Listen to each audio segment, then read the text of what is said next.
Hi! Umiindayog ang balakang ni Adriana habang palapit kay Aris na nag-aantay sa kasintahang si Lyra. Where's Lyra? Disappointed si Aris. Kaarawan niya ngayon pero hindi man lang sumipot si Lyra. Simula nang naging CEO ito ng kumpanya, napabayaan na nito ang kanilang relasyon. Always busy, ang daming excuse. Aris, huwag ka nang malungkot. Nandito naman ako oh. Bakit naman kasi si Lyra pa ang gusto mo? Mas maganda naman ako, mas bata. Humawak si Adriana sa bisig ni Aris. Nagsimulang landiin ng lalaki. Anong ginagawa mo? Marahang tinanggal ni Aris ang braso ni Adriana sa kanyang dibdib. Maraming tao sa paligid at alam ng mga ito na karelasyon niya si Lyra. Pero sa totoo lang, tinatablan siya sa padikit-dikit ni Adriana sa kanya.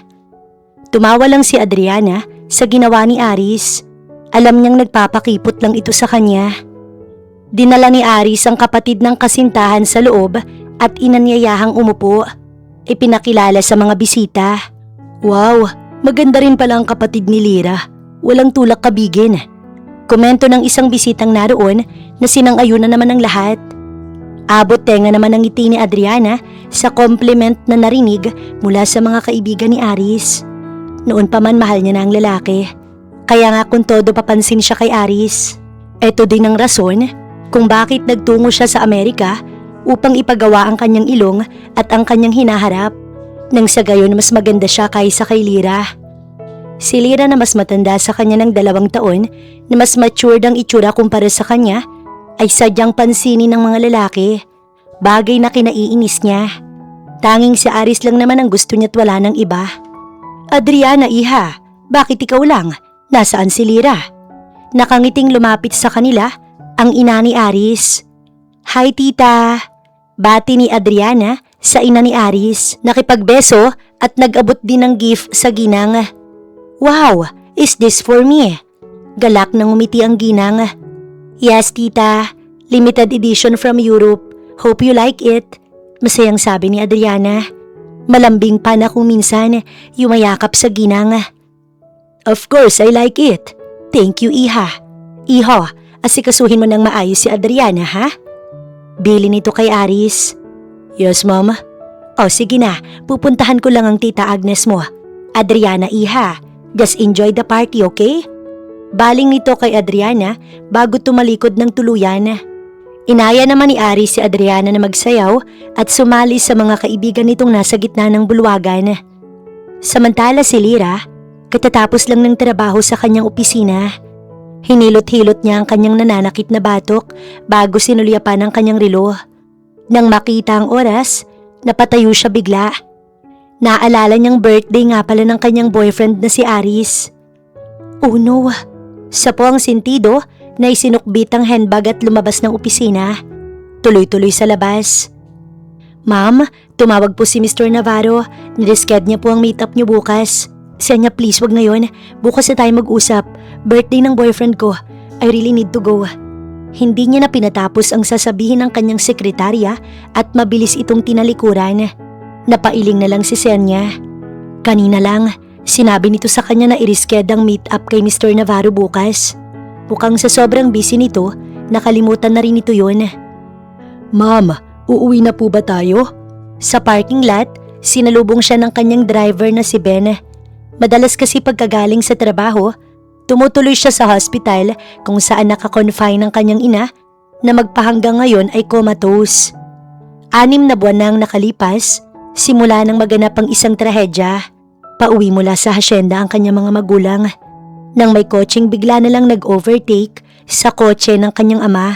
Sinadya nitong isagi ang gilid ng kotse, kaya nakabig agad ng dad niyang manibela sa kaliwang bahagi ng kalsada dahil sa gulat. Hindi nito inaasahang may 10-wheeler truck na mabilis na tumatakbo at nakaladkad ang kotse ng kanyang mga magulang. Nasawi ang dad niya at ang kanyang ina hanggang ngayon ay wala pa ring malay. Kaya naman nawala na sa isip niya ang araw na iyon. Siguro isa na rin sa dami ng inaasikaso niya sa loob ng opisina.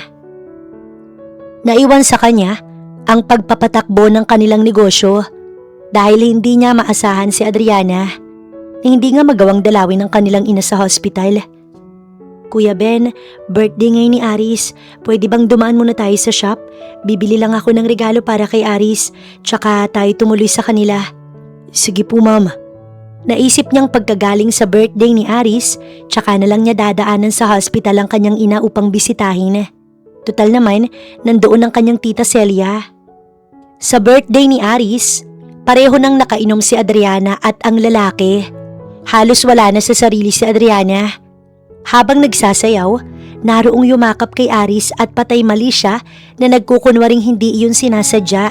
Ngunit sa totoo lang, plano ni Adriana sa gabing yun, agawin ng lalaki sa kanyang kapatid.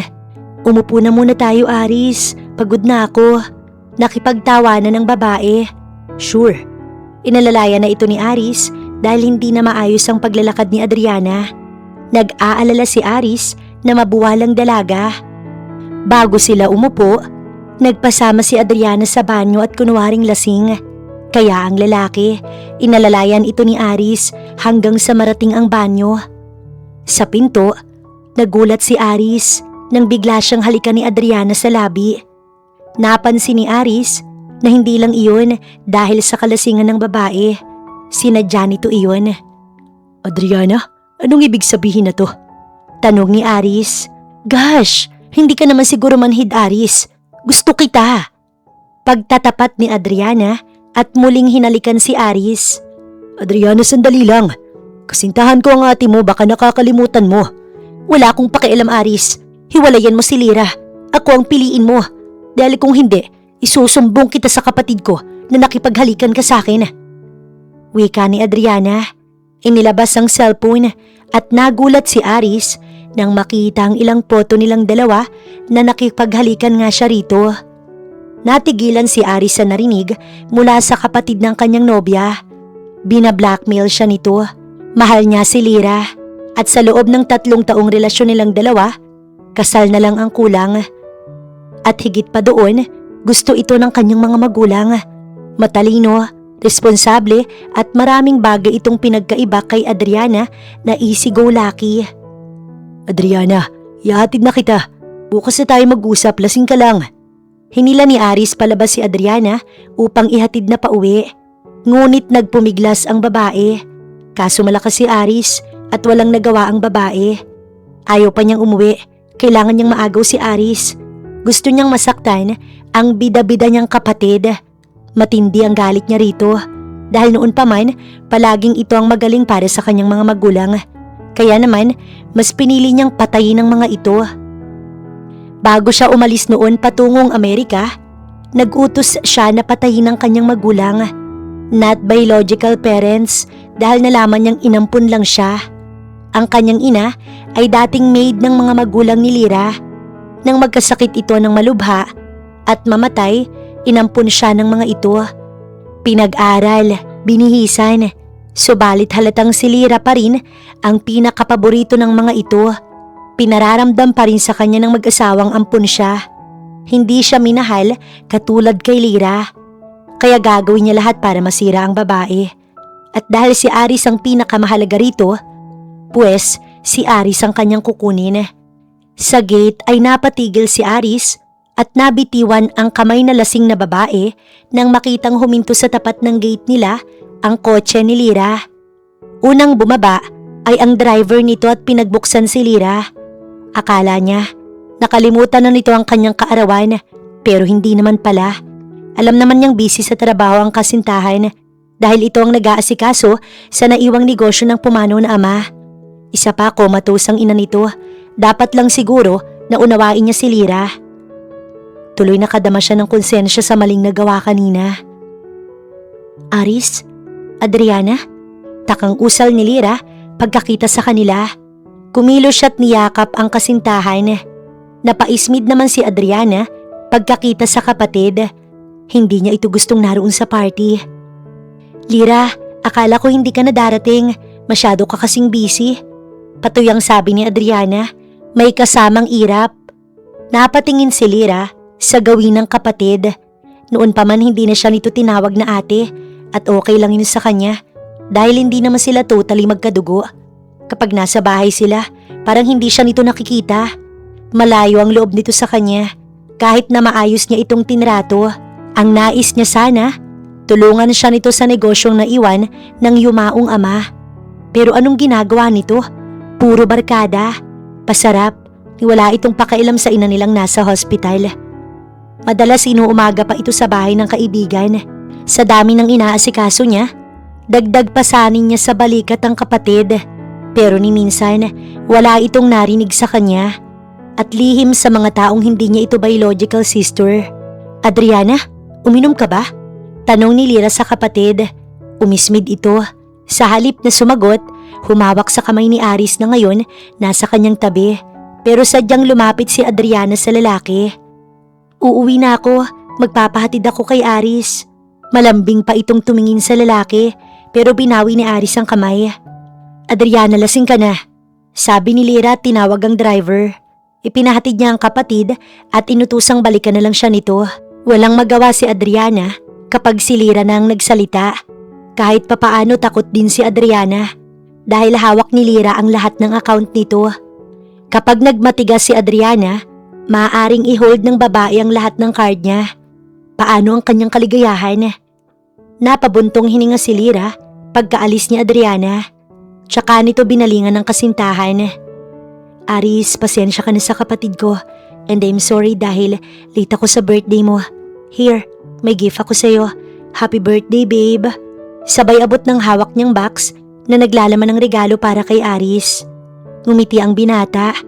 Medyo nakonsensya sa nangyari kanina sa kanila ni Adriana. Niyakap ng lalaki si Lyra. Ang mahalaga dumating ka, babe. Babe, magpakasal na tayo. Walang gatol na sabi ni Aris. Kung hindi niya kasi gagawin yun, baka magkasala siya kay Lyra. Baka magtagumpay si Adriana. Hindi niya makakalimutan ng sinabi nito kanina. Ang ipinagtapat nito sa kanya na gusto siya ni Adriana. Kasal? Aris, alam mo naman 'di ba?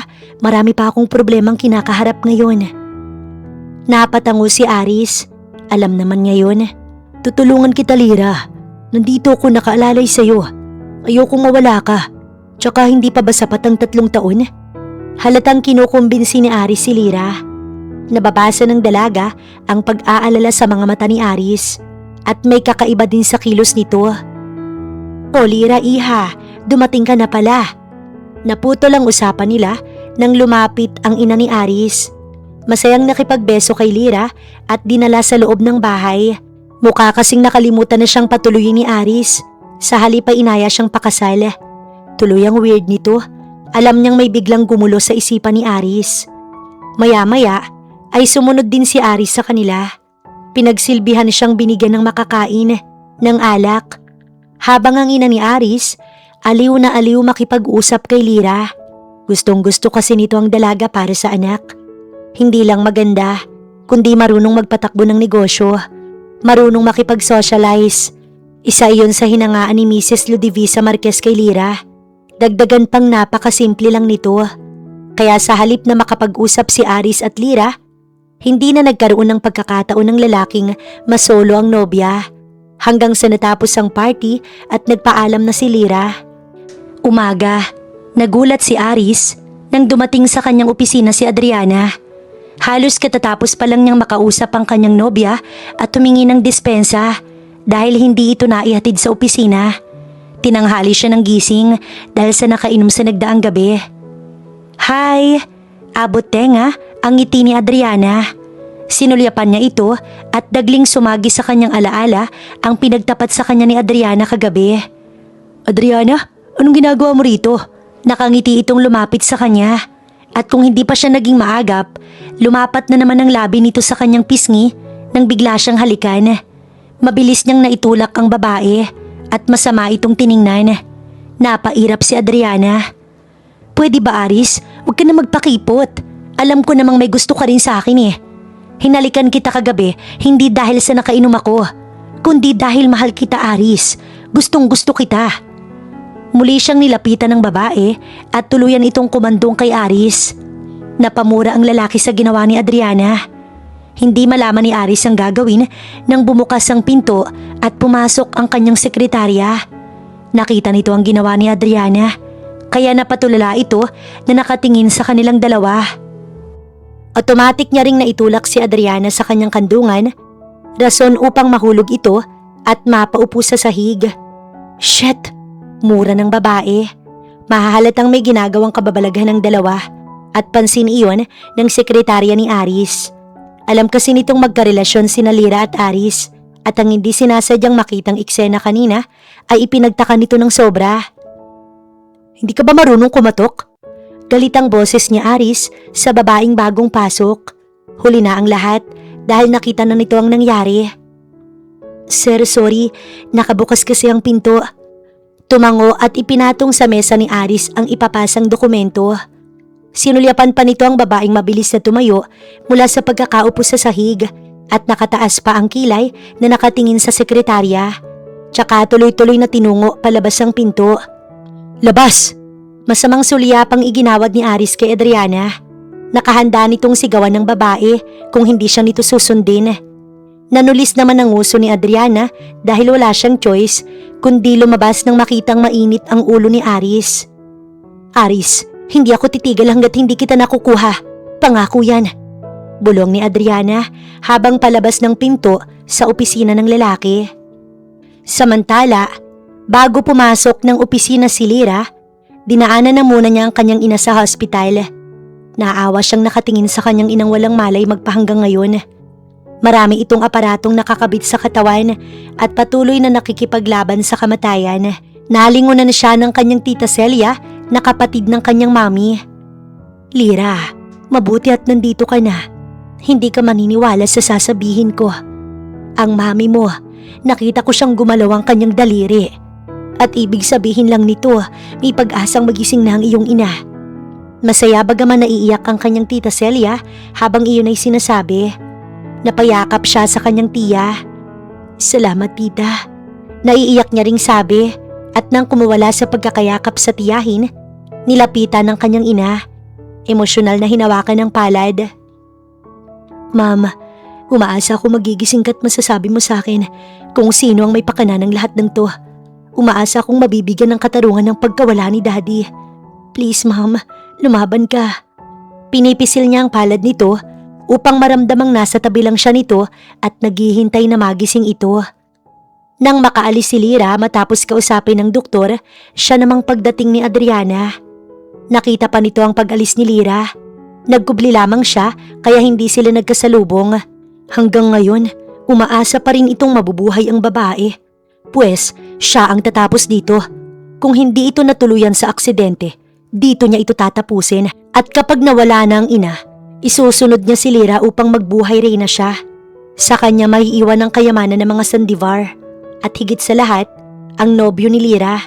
Ganoon kasimple ang kanyang plano. Pagpasok sa loob ng kwarto, napangiti si Adriana nang makitang walang bantay. Maaaring lumabas kaya walang makakapigil sa kanyang planong pagpatay sa babae. Dahan-dahan siyang lumapit rito. Tanging tunog ng sapatos niya ang maririnig. Nang tuluyang makalapit sa babae, mataman pa niya itong pinagmasdan. Pasensya ka na ha? Kailangan na kitang isunod sa asawa mo nang magkita na kayo sa impyerno. Malas mo lang dahil ngayon na rin ang katapusan mo. Iniangat niya ang kanyang kamay upang tanggalin ang aparatong nakakabit sa ilong nito.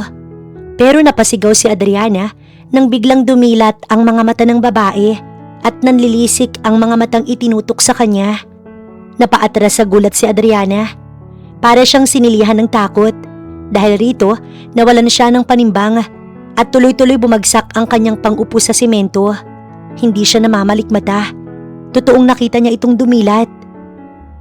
Adriana, anong ginagawa mo dito? Galit ang boses ng babaeng kalalabas lang ng banyo. Tita, dadalawin ko sana si Mami pero nagulat ako nang biglang. Nanginginig ang boses ni Adriana ng matigilan. Hindi nito pwedeng malaman na nagkamali na ang ina. Ayaw niyang umasa ang mga ito na gising na ang babae dahil tatapusin niya ang buhay nito. Kailangan niyang makagawa ng paraan. Na ano Adriana? Takang tanong ng babae. Wala tita. Binawi kaagad ni Adriana ang kanyang sinabi. Bumuntong hininga ito at lumapit sa nakahigang kapatid. Inayos nito ang kamay at umupo sa tabi ng babae. Makakaalis ka na. Tsaka pwede ba Adriana wag ka nang babalik dito? Noon pa man wala na akong tiwala sa'yo. Baka mamaya kung anong gawin mo sa kapatid ko. Or baka nga ikaw ang may pakana na to. Hindi maitago ni Celia ang kanyang paghihinala kay Adriana. Hindi ito tunay na anak ng mag-asawang Sandivar. Hindi niya makakalimutan ang kinuwento ng kanyang kapatid noon sa cellphone bago ito na aksidente. Nakita ng kanyang kapatid at narinig na may kausap sa cellphone ng babae, pero hindi lamang ito binigyan ng pansin. Tanda pa rin niya ang pangalang nabanggit ng kanyang ate at sisiguraduhin niyang mahuhuli niya si Adriana kung may masama itong balak sa kapatid niya. Inis na inis si Adriana dahil may sagabal sa kanyang plano. Ang kapatid ng kanyang inainahan, pues idadamay niya ito. Uunahin niya ang babae. Masyado itong pakialamera. Inutusan niya ang kanyang tauhan na idispatcha ang babae sa gabing yon. Abangan ng kotse nito pa uwi at alam na ng mga ito ang gagawin. Habang si Adriana kinagabihan, nagtungo sa bar, pasado 7:00 ng gabi. Nagsasaya na ang babae mag-isa. Inaasahan na nito ang magandang balita maya-maya lang. What was that? Tukoy niya sa halik nito. Bagaman malambing si Aris, tila may kakatuwa sa kilos ng lalaki. Pero seryoso lamang si Aris na nakatingin sa babae. Lately, napansin kong marami akong naging pagkukulang sa iyo, Lira. Kaya heto, bumabawi ako. Mahal kita, sabi ng lalaki. Napakunot noo si Lira sa kakaibang ikinikilos ng nobyo dahil napaka-emotional nito ngayon. Okay, hindi lang naman ikaw ang may pagkukulang, babe, kundi ako rin. Kaya sorry, Aris, pero bago pa tayo magkaiyakan, mabuti pa kumain na lang tayo. Nakangiting sabi ni Lira na sinang-ayunan ni Aris. Nagkatawanan pa ang dalawa habang sinisimulang ilatag sa mesa ang dalang pagkain ng nobyo. Sa mga sandaling yon, masayang nagsalo ang magkasintahan. Nagpresenta si Aris na ihatid si Lira sa bahay. Kaya naman, hindi na nagpasundo ang dalaga sa kanyang driver. Bukas na lang din niya dadaanan ng kanyang ina sa hospital para dalawin. Thank you, Aris. Ingat ka sa pag-uwi. Bye. Kaway ni Lira sa nobyo pagbaba niya sa kotse nito. Good night, babe. I love you. Dumungaw si Aris sa bintana. Ngumiti bago kumaway. Si Lira naman, nag-good night din at tuluyan nang pumasok sa loob ng bahay. Tinawagan na lamang ang kanyang tiyahin na bukas na dadalaw sa hospital dahil pagod siya at nais na sanang magpahinga. Mabuti na lang din at nauunawaan siya ng mabait na tiyahin. At dahil walang kapalitan si Celia sa pagbabantay kay Caroline sa hospital, hindi ito natuloy sa pag-uwi, kundi hinatira na lang ito ng damit ng asawa at anak kaya hindi nagtagumpay ang plano ni Adriana. 9:00 na ng gabi, nagtataka si Adriana kung bakit wala pang tumatawag sa kanya. Kaya ito na ang tumawag kay Oscar. Ma'am, kanina pa kami nagbabantay sa labas ng hospital. Hindi pa lumalabas ang babaeng tinutukoy nyo. Ano, papasukin ko na ba? Napabuntong hininga si Adriana. Wag na, baka may makapansin pa sa inyo. Maghintay ka na lang uli ng utos ko. Umuwi na kayo. Masusunod po, ma'am. Nang mawala sa kabilang linya ang kausap ni Adriana, inis na napagbunto na ng galit nito ang alak. Lasing na siya't gusto nang umuwi kaya tinawagan niya si Aris. Hindi naman pwedeng si Lira ang tawagan niya upang sumundo sa kanya. Tsak, pagagalitan na naman siya nito o di kaya pangangaralan. Adriana, di ba sinabi ko sa'yo wag na wag kang tatawag sa akin? Iritable ang boses ni Aris sa kabilang linya. Aris, nasa beer house ako ngayon at lasing na. Please, puntahan mo ko dito. Tinawagan ko si Lira. Ayun, pinagalitan niya ako. Ani Adriana nang marinig ang boses ni Aris. Nagsinungaling pa ito para lamang puntahan ni Aris. Ipasusundo na lang kita, Adriana. Ani Aris dahil ayaw niya nang maulit ang nangyari pa sa kanila ni Adriana noong party. Baka makalimutan niyang si Lira ang kanyang mahal dahil natatakot siyang matukso kay Adriana. Aris naman, please. Sige ka, pag hindi ka pumunta magpapakamatay talaga ako. May kalakip na pananakot ang boses ni Adriana sa kabilang linya. At mahahalatang lasing na nga ang babae. Sunod-sunod pa itong napasigok. Kaya walang nagawa si Aris at tinungo ang lugar na tinutukoy ni Adriana. Naawa siya kay Lira ngayon dahil pabigat pa ang kapatid nito. Adriana, Umuwi na tayo. Tama na yan, okay? Pagdating ni Aris sa bar, patuloy pang umiinom ang babae kahit lasing na lasing na. Binuhat na ni Aris ang babae upang dalhin sa kanyang kotse. Nais niya nang iuwi ito sa bahay nang sa gayon makatulog na ang babae. Sa loob ng kotse ay nakapangunyapit sa leeg ni Aris ang babae at kahit nailapag niya na ito, ayaw pa ring bumitaw. Halos masubsob na siya sa dibdib ng dalaga at pilit tinatanggal ang kamay nito sa kanya. Aris, I love you. Bulong ng babaeng nakapikit. Nababaliw ka na ba, Adriana? Girlfriend ko ang kapatid mo. Wala akong pakialam, Aris. Basta gusto kita. Hindi kita gusto, Adriana. At kapag nagpumilit ka, ipapaalam ko to sa kapatid mo. Ngumisi lang si Adriana, sumandal sa headboard ng kotse at ipinikit ang mga mata. Tsaka pa nag-drive si Aris hanggang sa maihatid nito si Adriana sa bahay. Si Lyra naman napasilip sa baba nang maulinigan ng pumaradang kotse sa tapat ng bahay. Tila pamilyar sa kanya, para bang kay Aris. Palabas na sana siya sa kanyang silid nang mapatigil ng bumukas ang pinto sa sala at iniluwa si Adriana at Aris. Buhat ng lalaki ang kanyang kapatid hanggang sa maibaba sa sofa. Hindi siya halos matinag sa kanyang kinatatayuan. Hindi siya napansin ng dalawa dahil hindi naman siya nagbukas ng ilaw. Sakto nang mailapag ni Aris si Adriana sa mahabang sofa, ay para siyang naistatwa sa nakita. Walang babalang idinikit ni Adriana ang labi nito kay Aris. Tulala ang lalaki saglit. Kitang-kita ng dalawa niyang mga mata kung paano nagkatitigan ng dalawa bago muling nagsugpong ang mga labi ng mga ito. Habang si Lyra napakuble sa likod ng pinto at parang tinarak ang puso niya sa sakit. Sa sofa na nakatulog si Adriana at nadatnan pa ito ni Lyra kinaumagahan. Iniisip niyang sana dahil lang iyon sa kalasingan ni Adriana kagabi, kaya nagawa ni Aris ang bagay na iyon. Ma'am, mag-aalmusal na po ba kayo? Tanong sa kanya ng maid.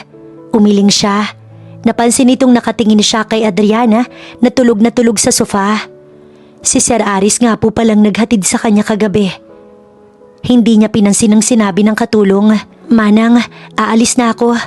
Tumango ito nang tumalikod siya at tuloy-tuloy sa garahe. Naninikip ang kanyang dibdib. Hindi niya maiwasang mag-overthink. Ganoon man, umaasa siyang sasabihin sa kanya ng nobyo ang nakita sa nagdaang gabi. Ngunit wala siyang narinig kay Aris. Nasa opisina na siya nang tumawag ito upang batiin siya ng good morning. Ngunit ang inaasahan niyang sasabihin nito ay hindi nangyari. Maiintindihan sana niya kung magpapaliwanag ito. Pero itinago sa kanya ng lalaki ang tungkol dito hanggang sa lumipas ang araw. 2 gabi na siyang sinusundo nito sa office. Ngunit hindi nagkukwento sa kanyang lalaki.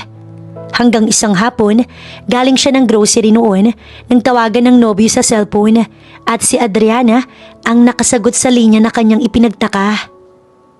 Adriana, bakit nasa iyo ang cellphone ni Aris? Lyra, ikaw pala. Nasa CR kasi si Aris eh. Dinalaw ko si tita. Dinaanan ko na sa opisina ang boyfriend mo at sumabay na ako pa uwi dito. Narinig niya ang masayang boses ni Adriana sa kabilang linya. Dama ni Lyra ang paninikip ng kanyang dibdib sa narinig mula sa kapatid. Walang sinasabi sa kanya si Aris na binigyan na pala nito ng karapatan si Adriana na sagutin ang mga calls nito sa cellphone.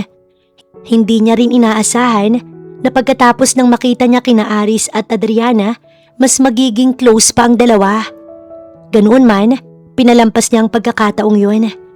Pero sa totoo lang, nawalan siya ng amor kay Aris simula nang makitang nakikipaghalikan ito kay Adriana. Sana umiwas ito. Pero dahil marami siyang iniintindi, ayaw niyang idagdag si Aris sa kanyang mga alalahanin at si Adriana, pababayaan niya ito sa mga gusto nitong gawin. Hi babe. Sa hapong yon, dinaanan siya ni Aris sa kanyang opisina. Malambing siya nitong hinagkan pero umiwas si Lyra. Naalala na naman niya ang ginawa ni Aris at ang kanyang kapatid na magpahanggang ngayon hindi pa sinasabi sa kanya ng nobyo. Umalis ka na. Marami pa akong gagawin. Hindi maitatago ang galit na boses ni Lyra. Gabi na. Umuwi na tayo. Aya sa kanya ni Aris na binaliwala lang ang pag-iwas rito. Nakakaintindi ka ba, Aris? Umalis ka na't marami pa akong gagawin. Sinagawan niya ito't naiinis siya sa lalaki. Nagsiselo siya at nagagalit. Bumuntong hininga ito. Okay, naiintindihan ko pero Lira, nag-effort ako na puntahan ka para sunduin at ihatid. Pero hindi ko akalaing ikagagalit mo. Nagbaba siya ng tingin. Muling hinarap ang trabaho. Nanatili sa loob si Aris pero hindi niya ito pinansin. Pumasok ang kanyang sekretarya at matagal siyang nag-discuss tungkol sa report na gagawin nito bukas. At si Aris, nanatiling nag-aantay sa kanya, pero sadyang wala siyang balak na pansinin ito. Umabot ng alas 8, nag-decide itong umuwi ng walang paalam. Masama ang loob ni Aris sa hindi pagpapahalaga sa kanya ni Lira. Puro ito trabaho, walang ibang inintindi kundi trabaho. Nakalimutan na nito ang tungkulin sa kanya bilang nobyo. Dumating na sa punto na ikinukumpara niya na ito kay Adriana, na palaging may oras sa kanya. Mahal niya si Lira, pero ito mismo ang nagtutulak sa kanya upang lumayo ang loob niya rito. Tinawagan niya si Adriana dahil nais niyang may makausap at ilang sandali lang naroon na ito sa kanyang harapan. Mabuti pa si Adriana.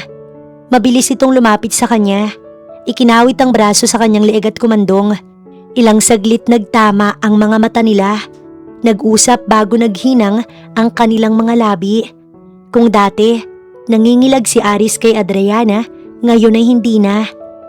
Huwag tayo dito, Adriana. Baka may makakita sa atin.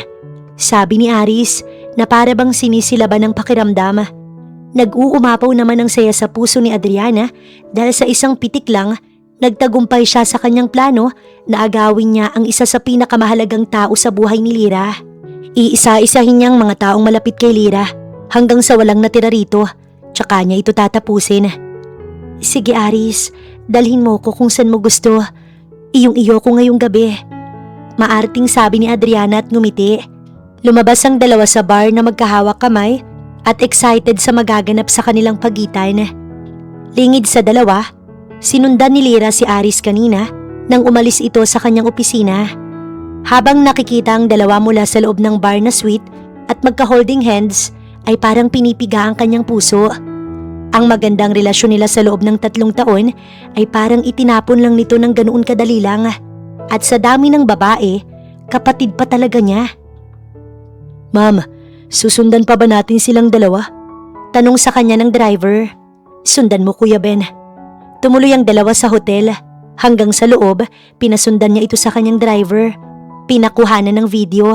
Sa kanyang kwarto, habang pinanonood ni Lira ang kuhang video ng kanyang driver, namamalisbis ang kanyang luha sa sakit. Anong dahilan ni Aris at nagawa siya nitong lokohin? Ang sakit, parang tinatarak ng 1,000 karayom ang kanyang puso.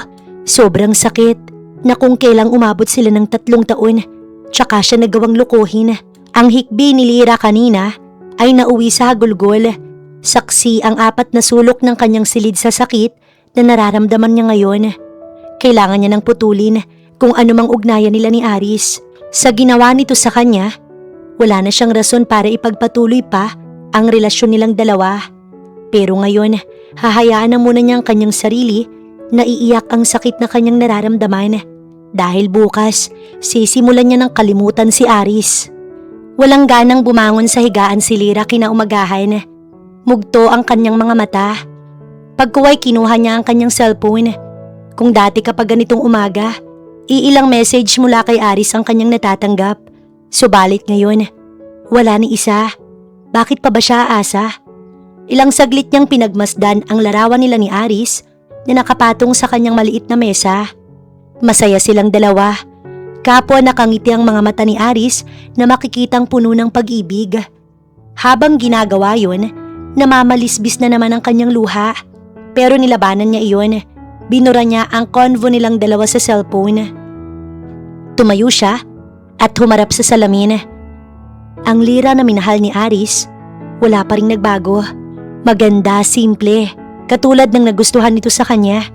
Pero bakit nagawa siyang ipagpalit ng lalaki sa kanyang kapatid? Humakbang siya at lumapit sa isang drawer. Lahat iyon, puno ng regalo sa kanya ni Aris. Sa mansari nila at mahalagang araw niya, maging sa kanilang anniversary. Tinanggal niya iyon lahat isa-isa at inilagay sa garbage bag. Mas masasaktan lang siya kapag nakita ang mga iyon. Nang matapos, naligo siya at nagbihis. Naglagay siya ng makapal na makeup upang itago ang pamumugto ng kanyang mga mata. "Ma'am, anong gagawin ko dito?" Tanong sa kanya ni Manang nang makita ang mga inilabas niyang gamit na ibinigay lahat sa kanya ni Aris. Nakabalot na iyon sa garbage bag kaya hindi nito malalaman kung ano ang mga iyon. "Pakitapon, Manang." Anya tsaka tumalikod. Kung gaano kabilis itinapon ni Aris ang magandang relasyon nila, ganoon niya din kabilis itong kalilimutan. Masakit pero kailangan niyang gawin. "Lira, ang mami mo nagising na." Papasok na sana siya sa opisina nang tumawag sa kanya ang kanyang tita Celia. Dahil dito, mabilis niyang inutusan ng driver na dumaan muna sa hospital bago tumuloy sa kanyang opisina. Pero pagdating sa hospital, wala pa rin itong malay. Saglit lang daw itong nagising, sabi ng kanyang tita. At sa muli, nakatulog na naman. Hindi man lang ito nakausap ng kanyang tiya. Pero sabi ng doktor, sign daw iyon na malapit nang magising ng tuluyan ng kanyang ina. "Tita, kailangang magising si Mami. Siya lang makakapagsabi sa atin kung sino ang may gawa nito sa kanila ni Daddy." "Lira, nung isang araw, nakita kong dumalaw rito si Adriana. Galing ako ng banyo at napansin ko ang kakaibang kilos niya. Mag-iingat ka sa kanya. Wala akong tiwala sa ampon ng mga magulang mo." Puno ng paghihinala ang boses ng kanyang tiyahin. "Anong ibig mong sabihin, tita?" "Sa tingin ko, may masamang binabalak si Adriana kay Caroline. Kung pwede, wag mo siyang papapasukin dito at palalapitin sa mami mo." Napahinuha si Lira sa sinabi nito. Anong rason? At may nais itong gawin sa kanyang mami. Pero naisip niya, kung talagang kadugo ang turing sa kanya ni Adriana, hindi siya nito lolokohin. Hindi nito magagawang agawin sa kanya si Aris. Kaya dapat lang na hindi niya ito pagkatiwalaan. Kung kinasusuklaman niya si Aris, mas higit niyang dapat kasuklaman si Adriana dahil inakit nito ang kanyang nobyo. "Sige, tita, maglalagay ako ng guard sa labas ng kwarto ni Mami para hindi basta-basta makakalapit ang babaeng yun kay Mami." Ngumiti ito at napabuntong hininga. Tsaka siya umalis matapos magpasalamat sa tiyahin dahil sa matyaga nitong pagbabantay sa kanyang ina. Hindi niya kasi alam ang gagawin kung wala ito. Pagkatapos, tumuloy na si Lira sa kanyang opisina. "Kuya Ben, gusto ko sanang sundan mo si Adriana. Kung saan siya pupunta at kung anong gagawin niya, i-report mo lahat sa akin." Bago bumaba ng kotse, ay utos niya sa kanyang driver. Nasa tapat na siya ng gusali at binuksan na rin ito ang pinto para sa kanya. "Sige po, ma'am." Tsaka siya pumasok sa loob ng gusali. Ang plano niya, kapag nagkamalay ang kanyang ina, dadalhin niya ito sa hasyenda upang doon na muna ito pansamantala. Mas safe ang kanyang ina doon kung talagang may nagtatangka sa buhay nito. Kinagabihan, hindi umuwi sa bahay si Adriana matapos niyang matuklas ang may relasyon si Aris at Adriana. Sa account nito, nakita niyang may nag-withdraw ng 100,000. Saan ito ginamit ang pera? Napaisip siya. Nagpapakasasa ito sa paggastos ng pera, samantalang siya nagkakandakubang magtrabaho. Ilang message ang dumating ng sunod-sunod sa kanya kalaunan. Nang buksan niya, larawan ni Aris at Adriana na nasa gilid ng dalampasigan ng bumungad sa kanya. Magkayakap ang dalawa. May bonfire pa sa harapan. Nagbakasyon pala ang mga ito. Hindi na rin siya nagtaka dahil walang paramdam sa kanya si Aris. Sobrang nag-enjoy ito sa kapatid niya. Pinigilan niya ang sariling wag masaktan, pero hindi niya kaya. Minsan nang nangako sa kanya si Aris na siya lang ang mamahalin nito habang buhay. Pero hanggang pangako lang yun at hindi binigyan ng katuparan. Pinahid niya ang kanyang luha dahil hindi iyon deserve ni Aris. Mas lalo lamang siyang nakaramdam ng pagkamuhi sa lalaki, maging kay Adriana. "Aris, kailan natin ipagtatapat kay Lira ang tungkol sa atin?" Habang magkayakap ang dalawa, tanong ni Adriana kay Aris. Nasa isang resort sila ngayon upang mag-overnight. "Adriana, hindi pa ako handang sabihin sa kanyang tungkol sa atin. Pwede bang itago na muna natin?" Lumayo ito ng bahagya kay Adriana. Hanggang ngayon, mahal pa rin niya si Lira. pero kailangan niya si Adriana dahil ito ang nagpupuno ng pagkukulang sa kanya ng nobya. Total busy naman si Lyra, hahayaan na muna niya ito. Ang mahalaga, hindi nito malalaman ang tungkol sa kanila ni Adriana. At napagkasunduan na nga ng dalawa na hindi na muna sabihin kay Lyra ang kanilang relasyon. Pagkagaling sa bakasyon, sumama pa si Adriana kay Aris. Tumuloy sa kwarto ng lalaki at napansin iyon ng ina ni Aris na si Ludivisa. Lalo na ng kasamang dumulog sa hapag ang babae. Aris, bakit naman si Adriana ang sinama mo sa dinner? Nasaan si Lyra? Hindi nakatiis ang ginang at nagtatakang tanong nito. Nakadama ng inis si Adriana sa ginang dahil hinahanap nito ang walang kwentang babae. Tita, break na po sina Aris at Lyra. Walang gatol na sagot ni Adriana. Automatic na napatingin si Ludivisa sa anak. Aris! Ma'am, nagbibiro lang po si Adriana. Excuse me, kakausapin ko lang siya. Mabilis na hinatak ni Aris si Adriana palabas ng komedor upang kausapin. Nagkatinginan ng mag-asawa na naiwan sa harap ng mesa. Mahahalata sa mukha ng dalawa ang pagkadisgusto ng mga ito para kay Adriana. Aray! Nasasaktan ako, Aris, ano ba? Inis na sigaw ni Adriana at nagpumigla sa mahigpit na pagkakahawak ni Aris sa kanyang braso. Patulak itong binitiwan ni Aris at masamang tiningnan. Wag na wag kang magkakamaling sabihin ang relasyon natin kina Mami at Daddy dahil kahit kailan hindi ka nila magugustuhan. Hinilot-hilot naman ni Adriana ang kanyang nananakit na braso at inirapan si Aris. Ano bang mayroon sa Lyra na wala ko para hindi magustuhan ng magulang mo? Mas maganda ako kaysa sa kanya at mas sexy. Gusto mong malaman ang kaibahan mo kay Lyra, ha? Nandilat si Adriana. Oo, sabihin mo dahil kung ano man yun, kaya kong baguhin ang sarili ko para lang magustuhan ng magulang mo. Ang kaibahan mo kay Lyra, isa siyang sandivar at ikaw, isa ka lang ampon. Dito natigilan si Adriana at sumampal sa kanyang katotohanan. Anak siya ng katulong dati ng mga sandivar at kaya siya nakapag-aral sa mamahaling eskwelahan dahil sa mag-asawa. Pero kahit anong gawin, talo pa rin siya ni Lyra. Kahit pareho silang matalino ni Lyra at patataas ang grade sa academics, si Lyra pa din ang kapuri-puri ng mag-asawang sandivar.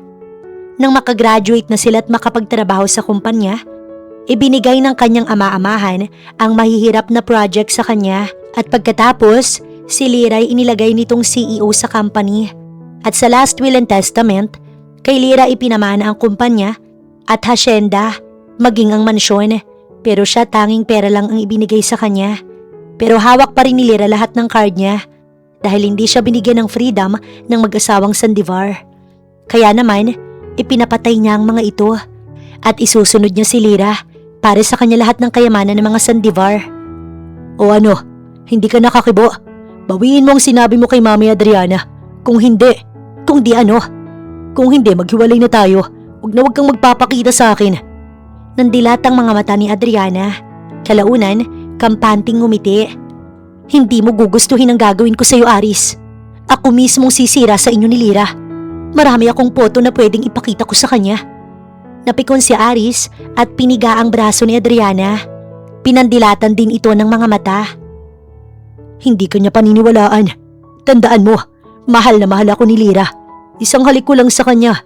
Kahit malaman pa niyang nangyari sa atin, ako pa rin ang pipiliin niya. Marahas na napabuntong hininga si Adriana, kasabay na binawi nito ang hawak na braso. Tingnan natin. Akmasan ang tatalikod si Adriana pero pinigilan ito ni Aris. Nangahamon na tumingin sa babae. Si Lyra na lang ang pamilya mo. Kapag nalaman niyang tungkol sa atin, sa tingin mo ba hindi kanya kamumuhian? Itatakwil ka niya. Siya ang bumubuhay sa'yo, ang nagbibigay ng luho mo. Sige, sabihin mo lahat sa kanya. Pagkuway ipinagtulakan nito palabas ng gate si Adriana pero natigilan ng babae. May punto si Aris. Kaya naman sa huli, binawi ni Adriana ang sinabi nito kay Ludivisa. Pasasaan ba? At matatanggap din naman siya ng mga magulang ni Aris. Pero kailangan, mabuntis muna siya. Dahil dito, wala nang magagawa si Aris kundi pakasalan siya. Sabado ng umaga.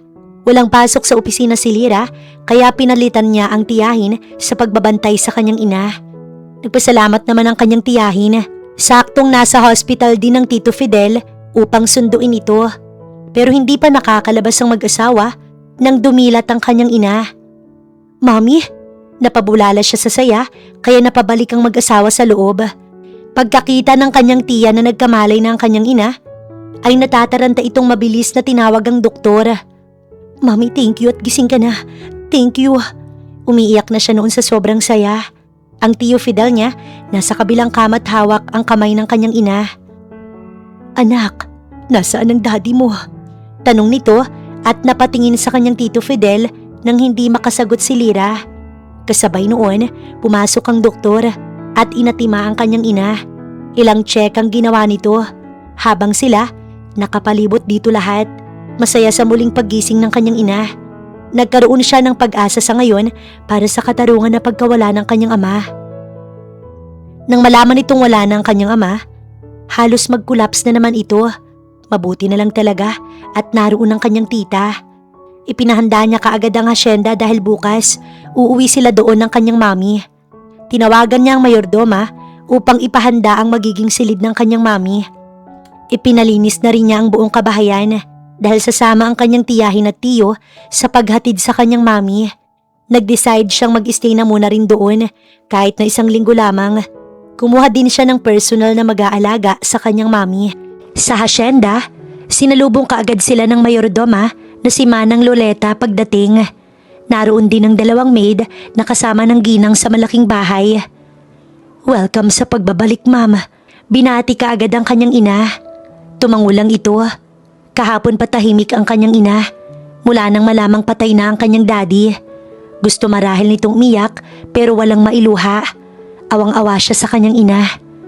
Nang maihatid nila ni Tita Celia sa kwarto ay mas pinili nitong umupo malapit sa bintana at tinanaw ang mga luntiang dahon.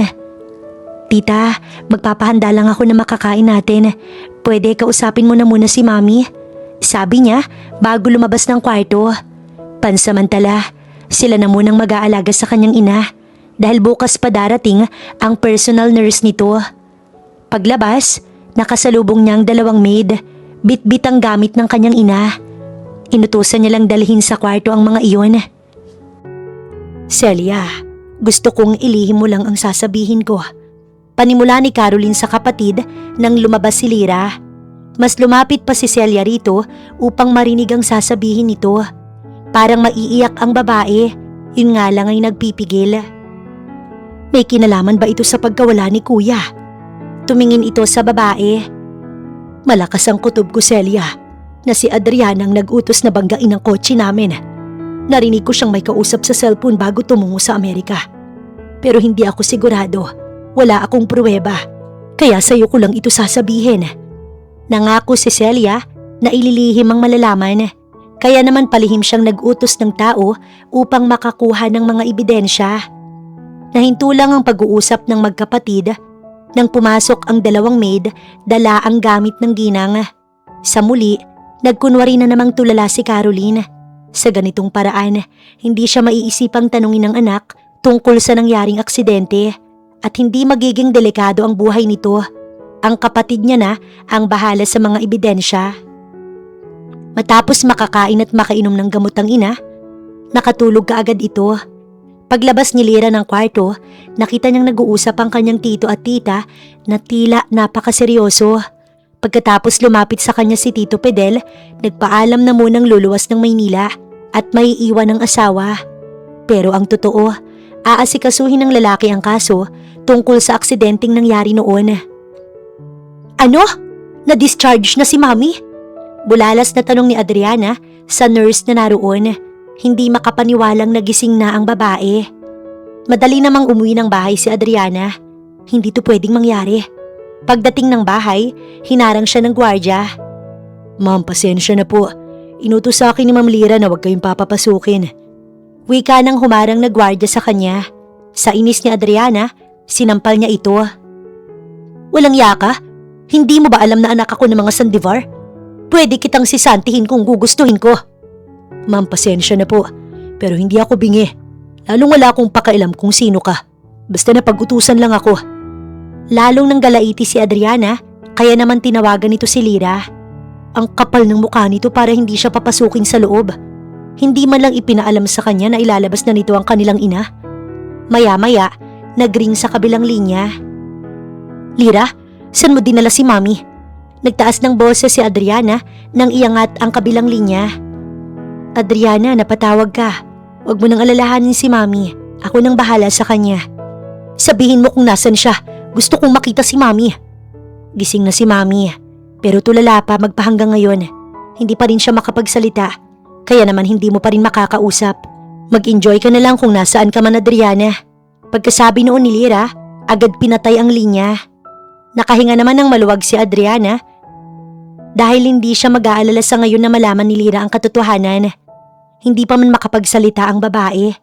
Minabuti pa niyang umalis na lang at nagtungo sa opisina ni Lira. Kakausapin niya ito kung bakit hindi siya makakapasok sa loob ng bahay. Magtutuos sila. Ngunit pagdating sa opisina, nagulat si Adriana dahil wala ang babae at may importante daw itong nilalakad. Tanging ang sekretarya lang ni Lira ang kanyang nakausap. Samantala si Aris, nakailang text message na kay Lira sa araw na iyon, simula umaga hanggang heto paggabi na. Walang sagot kahit isa. Hindi rin nagre-ring ang cellphone, kaya naman pasado 4:00 ng hapon, tinungo niya sa opisina si Lira. Ngunit wala ito at ang sabi ng sekretarya ng babae, sa 1 linggo pa ang balik. Lira, nasan ka? Halos takbuhin niya ang sasakyan upang tunguhin sa bahay nito. Pero si Adriana ang nadatnan niya sa labas ng bahay. Aris, salamat naman at nandito ka. Wala si Lira sa loob at hindi ako pinapapasok ng gwardya. Pwede bang tumuloy na muna ako sa'yo? Ano? Hindi mo ba alam na ayaw ni Mami at Daddy sa'yo? So hahayaan mo kong matulog sa labas, ganon? Napailing si Aris nang sumakay ito sa kotse at sinabing sasama sa kanya kahit saan siya magpunta. Tahimik ang paligid. May masarap na hangin na dumadampi sa balat ni Lira na nagpapagaan sa kanyang pakiramdam. Umaga iyon, nag-ikot siya sa hasyenda sakay ng kanyang paboritong kabayo na iniregalo pa ng kanyang ama noong ito ay nabubuhay. Sa umagang iyon, dito siya napadpad sa pagitan ng lupain ng Sandivar at Castillo. Umupo siya sa malaking bato at dinamang malamig na simoy ng hangin habang ang kanyang kabayo nanginginain ng damo. Kahit nakalabas na ang kanyang ina sa hospital, hanggang ngayon hindi niya pa rin ito makausap. Hindi pa rin ito masabi sa kanya ang totoong nangyari, kaya hanggang ngayon patuloy pa ang kanyang pagpapaimbestiga at ang kaisa-isang taong inaasahan niyang makakasama at makakatulong sa kanya ay wala na. Niloko siya. Nakadama ng paninikip ng dibdib si Lira habang iniisip ang kataksila ni Adriana at ng lalaking sa akala niya siya na ang makakasama niya habang buhay. Hanggang ngayon, nasasaktan pa rin siya sa mga nangyayari sa kanya. Patulo na sana ang namuong luha niya nang may marinig na yabag ng kabayo sa kanyang kinaroroonan. Nandito siya upang magsenti, pero bakit may nakakaalam ng lugar na to? Sa bagay, ang malaking bato na kanyang kinauupuan, pagitan ng lupain ng Sandivar at Castillo. Napatayo siya upang lisanin ang lugar, ngunit nasa likod niya na pala ang naririnig niyang yabag ng kabayo. Tulala siyang napatingin sa lulan nito. Saglit na bato sa kanyang kinatatayuan nang mapagsino ang nakangiting lalaking palapit sa kanya. Kael? Bulong niya at kasabay niyang naalala kung paano tinanggihan ng lalaki nang dahil kay Aris. Nanligaw sa kanya si Kael 3 taon nang nakalipas, pero si Aris ang kanyang pinili. 3 taon na parang kailan lang. I heard the news na bumalik ang nag-iisang anak ng mga Sandivar. Huminto sa kanyang harapan ng Black Stallion at bumaba ang matangkad na lalaking lula nito. Humakbang ito palapit sa kanya habang unti-unting nagiging seryoso ang reaksyon ng muka habang siya hindi alam ang magiging reaksyon. Hindi niya akalaing sa ganitong pagkakataon pa sila magkikita kung kailan siya nagluluksa sa panluloko ng lalaking pinili niya. Kael? Wala siyang alam gawin kundi sambitin ang pangalan nito. Yes, ako nga. Kamusta ka na? Salamat naman at naalala mo pa ako. Napatango siya na nangangapa ng sasabihin. Nang maalala ang kanyang ina, naisipan niyang magpaalam. Hindi siya makapag-emote kapag may ibang tao sa paligid niya. Distracted siya, lalo sa taong minsang naging parte ng kanyang buhay. Dito siya nag-aral ng elementarya at kilala ang pamilyang Castillo. Isa si Kael na tinitilian at hinahangaan. Alam niyang taking na ito sa loob ng 3 taong sinayang niya ang panahon sa walang kwentang tao. Sa madaling sabi, wala na silang dapat pang pag-usapan. Aalis na ako, marami pa akong aasikasuhin. Sabi niya sa lalaki, pero ang bilis ng kamay nito. Pinigilan siya sa braso. This time, wala ka ng rason para tanggihan ako, Miss Sandivar. Wala na kayo ng boyfriend mo. Bahagyang nakangiti ang lalaki. Binawi niyang braso at nakadama ng pang-iinsulto. Paano mo nalaman? Pinasusundan mo ba ako? Tsaka, bakit ka nandito?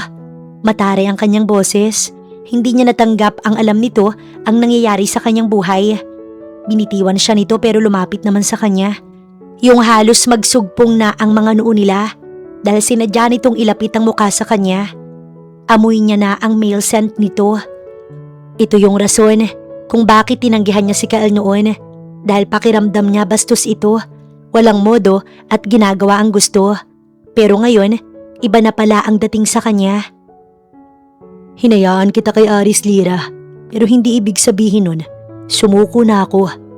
Nanlaki ang kanyang mga mata nang hawakan bigla nito ang kamay niya at ilagay sa tapat ng dibdib ni Kael. Anong ginagawa mo? Do you feel it? Pangalan mo pa rin ang nasa loob ng puso ko. Binitiwan nito ang kamay at kinalas ang suot na polo. Nanlaki naman ang mata niya nang hindi malaman kung anong gagawin nito. Napatakip siya ng mga mata at napatalikod nang mahula ang naguhubad ng lalaki. Ang dating Kael na nakilala niya ay mas malala na pala ngayon. Tumingin ka sa akin. Nababaliw ka na, bastos ka. Buliyaw niya't akma na sanang hahakbang palayo, pero marahas siya nitong iniharap sa lalaki. Idilat mo yung mga mata mo. Ayoko, bitiwan mo ko, Kael, sisigaw ako. Narinig niya ang mahina nitong tawa, kaya napadilat siya. Hindi naman pala nakahubad ang lalaki. Nakalantad lang ang dibdib nito kung saan makikita ang ipinatato nitong mukha niya. Natigilan siya. Nagawa iyon ng lalaki. Para siyang nahipnotismo sa tattoo na yun. Dahan-dahang umangat ang palad niya at hinaplos iyon kaya nagulat siya ng kabigi ni Kael at si Ili ng halik sa labi. Nanlaki ang kanyang mga mata. Ang lakas nito, kahit manulak siya hindi niya kaya. Sorry pero hindi na ako katulad ng dati.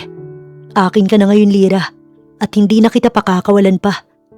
Bulong sa isip ni Kael habang ini-enjoy ang matamis na labi ng dalaga.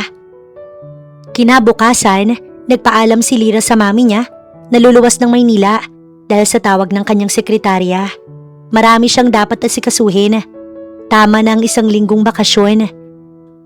Ang nurse na muna ang bahala sa kanyang mami at dumadalo naman ang kanyang tito at tita sa hasyenda. Isa pa, siniguro niya muna ang seguridad ng kanyang ina. Pagdating niya sa bahay, humarang sa kanyang kotse si Adriana na galit na galit. Napabuntong hininga siya. Kapalit ng panluloko nito sa kanya ay hindi na ito miyembro ng pamilyang Sandivar. Napilitan siyang bumaba ng kotse. Masama siya nitong tiningnan. Ang kapal ng mukha mo, Lira. Inilabas mo si Mami sa hospital, hindi mo sinabi sa akin kung nasaan siya. Maliban doon, hindi mo na ako pinapapasok sa bahay. Kinansila mo pa lahat ng card ko. Papatayin talaga kita. Galit itong sumugod sa kanya. Pero malakas na sampal ang iginawad niya sa babae. Napatigil si Adriana nang makita ang galit na mga mata ni Lira. Sa puwang tinamaan ng sampal sa kabilang pisngi nito. Sinaktan mo ko? Kulang pa yan, Adriana. Inakit mo si Aris. Inahagaw mo sa akin ng boyfriend ko. At ngayon, ikaw pang may ganang magalit? Oras na para magtrabaho ka upang mabuhay. Hindi ako kasing bait ni na mami at daddy na ibibigay lahat ng luho mo. Mag-report ka sa opisina. May trabaho akong ibibigay sa'yo. Utos ni Lira matapos itong sampalin. Alam mo na ang tungkol sa amin ni Aris? Hindi siya kumibo. Si Aris ang lumapit sa akin. Hindi ko siya inakit. Sadyang mas maganda lang ako sa Lira. Tanggapin mo na ang katotohanan.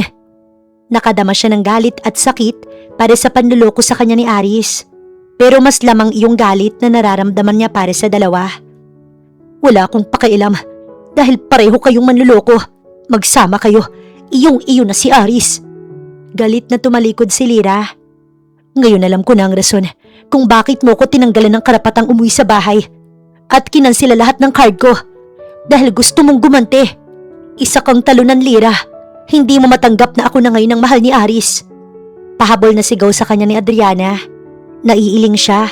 Tingin ba nito magsasayang siya ng oras upang habulin ng taong minahal niya pero hindi siya binigyan ng halaga? Pagpasok sa loob ng bahay, inutos niya kay Manang na ilabas lahat ng mga basura ni Adriana at ipinalinis niya na rin ang kwarto ng babaeng itinuring niyang kapatid. Kinamumuhian niya ito, patawarin siya ng kanyang ama. Alam niya na hindi iyon ang gusto ng kanyang daddy pero hindi niya kayang makasama si Adriana sa iisang bubong ni hindi niya na gustong makita pa ang babae. Sa labas, dinig niya ang malakas na sigaw ni Adriana. Galit na galit sa mga gamit nitong ipinalalabas niya.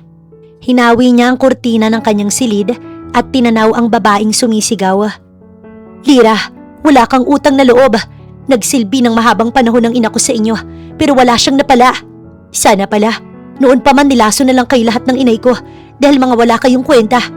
Tandaan mo to, sisirain ko ang buhay mo, isinusumpa ko. Sigaw ni Adriana, nawari ba'y aping-api. Muli niyang isinara ang kurtina ng bintana. Adriana, ipinalasap sa'yo ng mga magulang ko ang kaginhawaan pero sinayang mo. Ikaw ang sumira sa tiwala ko sa'yo. Kaya tama lang na matuto kang lumugar. Bulong niya sa isip.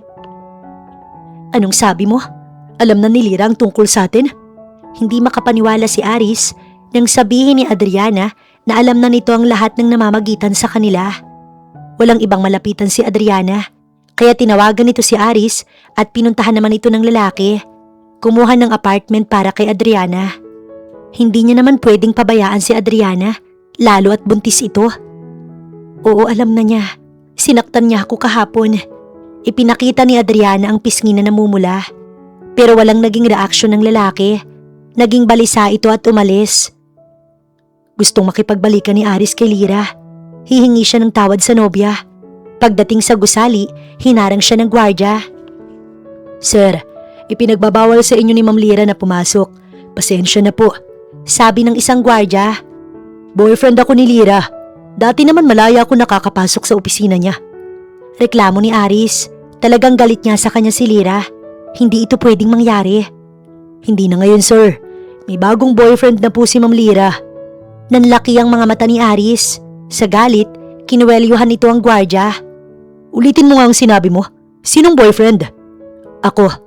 Baritonong boses mula sa likuran nila kaya nabitiwan ni Aris ang gwardya at napatingin sa nagsalita sa kanilang likuran.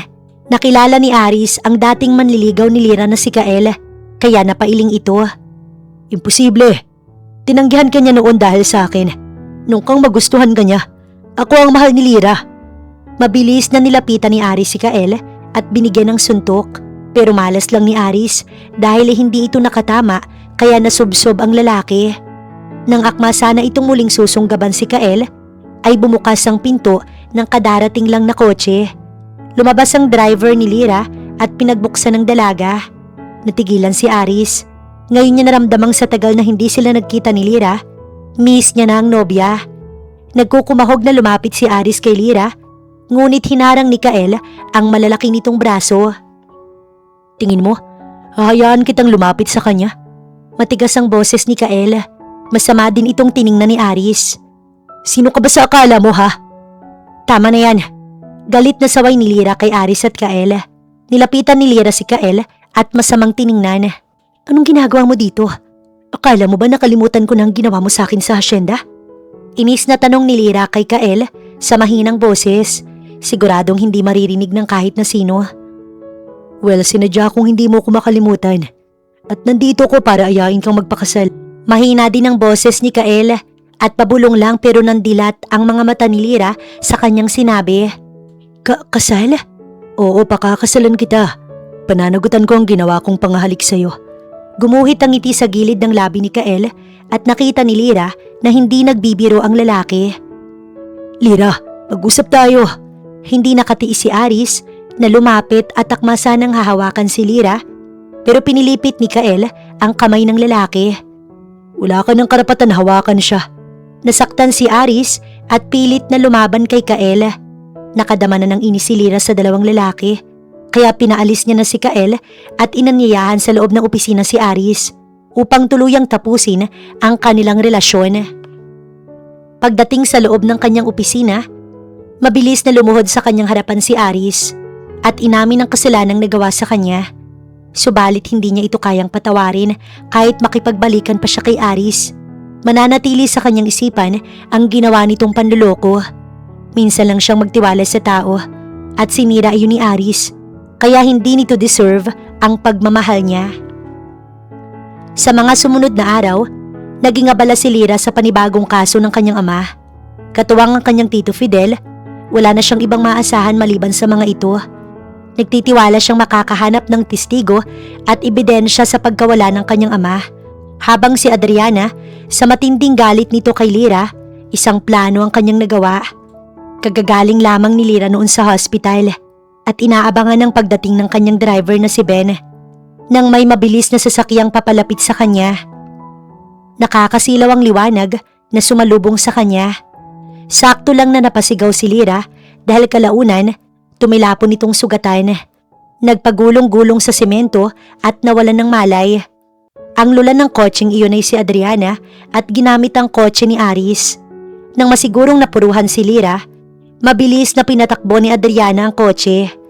Tumuloy sa opisina ni Aris at parang walang nangyari na ibinalik sa parking lot kung saan ito nakapark bago tinungo ang opisina ng kanyang nobyo. Upang pahiramin siya ng lalaki ng kotse nito kanina, nagpaalam siyang pupunta sa grocery pero si Lira ang kanyang target. Sa mga oras na yon, itinatakbo na si Lira sa hospital dahil saktong dumating si Kael upang sunduin sana ang dalaga.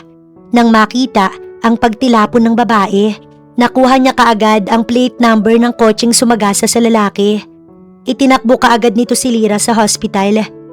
Laking pasasalamat niya at walang fracture na tinamo si Lira, kung hindi mga galos lamang dahil kinabukasan lang nagkamalay na ang dalaga. Diyos ko Lira, sinong may gawa sa nito? Umiiyak ang tita Celia niya na siya ay niyakap. Tita, sinong nagdala sa akin dito sa hospital? Tanong niya. Matapos siyang mawalan ng malay kagabi, hindi niya na alam ang sunod na nangyari. Si Kael, tinawagan niya ako at hindi ko na ito ipinaalam sa mami mo. Ayokong mag-alala siya. Umiiyak pa rin ito at hawak-hawak ang kanyang kamay. Okay tita, nasan nga pala si Kael? Taka niyang tanong na hinanap ng kanyang mga mata ang lalaki. Nasa Land Transportation Office. Inireport niya ang plate number ng kotse na nakasagasa sa'yo. Si tito mo naman, inaasikaso sa pulisya ang nangyari sa'yo kagabi. Kanina, tiningnan nila kung may CCTV footage sa pinangyarihan. Pahayag nito na labis pa ring nag-aalala.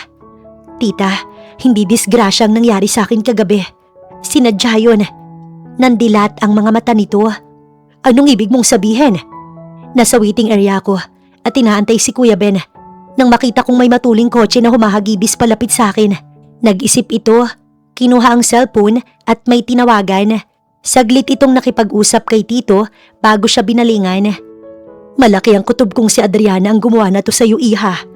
Ikaw na rin ang may sabing kinansila mo lahat ng card niya at hindi na pinapapasok sa mansyon. Kung nagawa niyang ipakiti lang magulang mo, magagawa niya rin sa'yo. Sasagot pa sana siya nang bumukas ang pinto at pumasok si Kael. May bitbit na bulaklak at isang basket ng prutas. Napatingin sa kanyang tiyahin na nakangiti. Aalis muna ako, iha. Babalik ako mamayang gabi. Paalam nito sa kanya at binalingan si Kael. Noon pa man, kilala na ng tiyahin si Kael kahit na ang kanyang mga magulang kilala ang lalaki. Iho, ikaw na munang bahala sa pamangkin ko, may aasikasuhin lang ako. Tumango ang lalaki. Nang makalabas ang tiyahin, tsaka siya nilapitan ni Kael. Thank you, ikaw ang nagligtas sa akin kagabi. So paano, magpapakasal ka na ba sa akin yan? Saglit siyang napatitig sa gwapong mukha ni Kael. Kung ito ang sinagot niya noon, marahil hindi siya nasasaktan ngayon. Kael, wala ka bang naging girlfriend matapos kong tanggihan ng panliligaw mo? Mayroon din pero hindi ako naging masaya sa kanila. Siguro dahil sa'yo. Kasalanan mo rin naman eh. Tinaasan niya ito ng kilay. Talagang siya pa ang sinisi. Wala pa akong planong mag-boyfriend. Minahal ko si Aris ng 3 taon at hanggang ngayon, stop. Pigil nito sa kanyang sasabihin. Nahulaan nito marahil ang laman ng kanyang isipan. Napatigil siya nang maiabot itong larawan sa kanya. Anong ibig sabihin nito? Kotse ni Aris ang nasa larawan. Galing ako ng Land Transportation Office at na-trace nila kung kanino ang plate number ng sasakyan. Simula ngayon, ako nang bahalang maghatid sundo sa'yo at lalong hindi ka na pwedeng magtiwala kay Aris. Ako nang bahala sa kanya. Napatingin siya kay Kael at si Aris nga ba ang gumawa nito sa kanya? Hindi niya ito mapapatawad. Paiimbestigahan niya ang nangyari. Nagpasalamat na lang siya kay Kael sa nagawa nitong pagliligtas sa kanya. Pero bago siya maniwala, kailangan niya munang magpaimbestiga. Kinabukasan, pinilit niyang ma-discharge. Total ay kaya naman niyang kumilos ng maayos. Si Kael ang sumundo sa kanya sa hospital. Sa bahay na lang siya magpapahilom ng kanyang mga galos. Pagdating sa bahay, nadatnan niya ang kanyang tiya at pinatunayan itong kotse nga ni Aris ang nakita sa CCTV. Pero babae ang driver at si Adriana yon, kitang-kita sa video. Tumanggi siyang ipaaresto si Adriana. Bagkus, kinuha niya ang video at sinave sa kanyang cellphone. May tamang panahon upang maningil. Sa kabilang banda, nalaman ng mag-asawang Marquez na buntis na si Adriana at si Aris ang ama. Galit na galit ang mag-asawa pero wala nang magagawa ang mga ito. Kaya naman, wala pang 1 buwan, pinaasikaso na ng mag-asawa ang kasal ng dalawa. Wala nang choice si Aris kahit na si Lira pa rin ang kanyang mahal magpahanggang ngayon. Buntis si Adriana kaya kailangan niya itong pakasalan. Nasa opisina si Lira nang may tumawag sa kanya sa araw na iyon. Kagagaling lang ni Kael sa kanyang opisina at nagpaalam na uuwi muna ng hasyenda dahil may importante itong aayusin. Sa kagustuhang maparusahan ng nagtangka sa buhay ng kanyang mga magulang, sinunod niya ang payo ni Kael na magbigay ng reward na magbabayad ng 5 milyon sa kung sinong makapagtuturo ng salarin. At heto, wala pang 1 araw matapos i-anunsyo ang tungkol sa malaking halagang reward, may tumawag na sa kanya. Sino to? Si Oscar, ang taong inutusan mismo ni Adriana na patayin ng magulang mo. Nanindig bigla ang kanyang balahibo sa narinig. Magkita tayo, pumunta ka sa opisina. Dalhin mo lahat sa akin ng mga ebidensya, tsaka kita babayaran. Tuwang-tuwa naman ang lalaki sa kanyang sinabi. Nang maibaba ang linya, tinawagan niya kaagad ang tita at tito niya upang pumunta sa kanyang opisina. Kung sakaling totoo ang sinasabi ng lalaking ito, magtutuo sila ni Adriana. Mas naunang dumating ang tito at tita niya sa opisina bago ang lalaking tumawag sa kanya at nagpakilalang Oscar. Pagpasok ng lalaki ay tila kinabahan pa ito nang makita ang kasama niya sa kanyang opisina. Pero sinabi niyang kamag-anak lamang. Inanyayahan niya itong umupo at inilabas ang mga ebidensya. Naglabas ito ng USB at nanginginig na iniabot sa kanya. Agad niya iyong inilagay sa USB port ng computer upang panoorin lahat ng laman. Unang tumambad sa kanila, ang mukha ni Adriana na kausap ang lalaki at pinaplano ang pagpatay sa kanyang magulang. At pagkatapos, ang video kung paano ang mismong lalaking ito ang nag-overtake sa kotse ng kanyang ama kung kaya ito nawala. Nangangatog ang kanyang mga kalamnan habang pinanonood ng video. Ang kanyang tito, hindi napigilang bugbugin ng lalaking kaharap. Ma'am, patawad. Patawarin niyo ako. Nagawa ko lang yun dahil may sakit na leukemia ang anak ko. 7 taon pa lang siya. Ayoko siyang mawala. Patawarin niyo ako, patawad. Duguan ng mukha nito nang lubayan ng kanyang tiyuhin sa malalakas na suntok. Humahagulgul ang lalaki sa pag-iyak. Sinabing handang magpakulong at pagdusahan ng krimen na ginawa nito sa kanya. Pero may kondisyon ng lalaki. Ibibigay sa asawa nito ang 5 milyong pabuya upang mapagamot ng tuloy-tuloy ang may sakit na anak nito. Sinabi niyang tumistigo laban kay Adriana at nangako siya sa lalaki na siya mismo magpapagamot sa anak nito na may leukemia. Nagpasalamat si Oscar sa kanya at nangakong titistigo laban kay Adriana. Ang totoo niyan, ma'am, pati ho ang tita niyo pinapapatay sa akin pero nabulilyaso lang. Sabay tingin ito sa kanyang tita na nagulat din. Napakawalang yan ang babaeng yon. Makikita niya ang gagawin ko kapag nagkaharap kami. Gigil ang kanyang tiyahin. Lahat silang nasa opisina, gigil na gigil sa babae. Kinabukasan, handa na silang sugurin si Adriana. Sa pagkakaalam niya, nakatira na ito ngayon kay Aris dahil wala itong ibang pupuntahan. Dala ang lahat ng ebidensya na sinugod niya si Adriana sa bahay ng dating nobyo, kasama ang kanyang tito at ang lalaking inutusan nitong kitilin ng buhay ng kanyang mga magulang. Ngunit sabi ng katulong ay araw daw ngayon ng kasal ni na Aris at Adriana. Tulala siyang napatingin sa kausap na maid nang marinig na kasal pala ngayon ni na Aris at Adriana. Parang piniga ang kanyang puso. Hindi lang sakit ang kanyang naramdaman, kundi pati galit. Matinding galit, kaya nagpa siya siyang sirain ng araw ng kasiyahan ng mga taksil. Sa simbahan, masayang-masaya si Adriana habang nagpapalitan sila ng vows ni Aris dahil nagtagumpay siyang maangkin ang lalaking pinakamamahal ni Lyra. Naniwala ito sa kanyang drama na buntis siya kahit na hindi naman totoo. At kung gaano kasaya si Adriana, kabaliktaran naman iyon kay Aris. Punong-puno ng pagsisisi. Ang araw na iyon para sa kanya, simula ng kanyang kalbaryo. Kung bibigyan lamang siya ni isa pang pagkakataon, hindi niya na muling sisirain ang relasyon nila ni Lyra. Mahal na mahal niya ito. Lyra, patawarin mo sana ako. Bumubulong ang isip ni Aris. Matapos ang seremonya ng kasal, lumabas na sila ng simbahan kasama ang mga bisita. Masayang masaya para sa kanila ni Adriana. Sakto namang huminto ang isang kotse at lumabas si Lyra kasama ang isang lalaki at ang tita nito na nakilala naman ng mga mata ni Adriana. Takot ang rumihistro sa mga matang yun. O Oscar? Lyra? Bulalas ni Adriana. Daig pa nito ang nakakita ng multo. Marahas itong pinagsasasampal ni Celia na sinugod ng babae. Gitla lahat ng mga naroon dahil sa ginawa ng babae. Si Lyra naman ay pumagitna upang makuha ang lahat ng atensyon. Makinig kayong lahat. Ang babaeng ito ay kriminal. Siyang nagpakitil sa buhay ni Daddy. Siya rin ang nagtangka sa buhay ko. At si Oscar ang kasabwat niya. Heto ang patunay. Itinaas niya ang hawak na cellphone at ipinanood ang video sa mga naroon. Hindi totoo ang video na yan. Lyra, hanggang kailan ka gagawa ng kwento para lang makuha sa akin si Aris? Sinungaling ka. Sigaw ni Adriana pero pinagsasampal ito ni Lyra. Nangilalas naman ng babae. Disappointed naman ang mga magulang ni Aris. Hiyang-hiya ito sa mga nangyari. Aris, ito ba ang babaeng nais mong pakasalan? Isang kriminal. Hindi namin siya matatanggap sa pamilyang to. Hinding-hindi. Sigaw ng mami ni Aris at mabilis na tumalikod kasama ang daddy ni Aris. Mom, Dad, hindi totoo lahat ng to. Aris, maniwala ka sa akin. Please, maniwala ka. Hindi na ituloy ni Adriana ang sasabihin nang sakalin ito ni Aris. Wala kang kwenta, Adriana. Isa kang kriminal. Kitang-kita sa video na nagsisinungaling ka pa.